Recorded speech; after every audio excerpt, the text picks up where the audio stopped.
నీకు తోడై ఉండి నిన్ను ఆశీర్వదించదను. ఆదికాండం 26:3. నీవు పుట్టిన మొదలుకొని తోడుగా ఉండి ఆశీర్వదించేవాడు మన దేవుడు. 2000 సంవత్సరాల క్రితం కన్యకైన మరియకు జన్మించి ఇమ్మానుయేలుగా వచ్చాడు. అనగా దేవుడు మనకు తోడు అని అర్థం. మోషే కాలంలో ఇశ్రాయేలు ప్రజల గోడు విని కొండపైకి దిగి వచ్చాడు. మరియు జక్కయ్యతో ప్రభు అయిన యేసుక్రీస్తు నేను నీ ఇంట నుండవలసి ఉన్నదని అన్నాడు.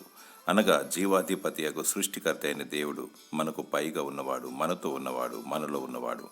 ఎక్కడైతే 2-3 ఉంటారో అక్కడ నేను ఉంటానని సెలవిచ్చాడు. అబ్రహాముకు తోడుగా ఉండి కాపాడినవాడు, తన ప్రజలను కాపాడువాడు. కునుకడు, నిద్రపోడు, కనుపాప వలె కాపాడును. నీ కష్ట సమయంలో, శోధన సమస్యలో, బాధ విచారంలో, ఆర్థిక ఇబ్బందులలో దేవుడు నీకు తోడుగా ఉంటాడు. అధైర్యపడకు. నిన్ను విడిపిస్తాడు, నిన్ను ఆశీర్వదిస్తాడు, నిన్ను తలగా ఉంచుతాడు. దేవుని ఎదుట నమ్మకముగా జీవించు, నిత్యము ప్రార్థించు, నీతి యథార్థత కలిగి దేవుని సేవించు, సాటి మానవుని ఆదరించు. దేవుడు నీకు సదా తోడై ఉండి నిన్ను ఆదరించునుగాక. ఆమేన్.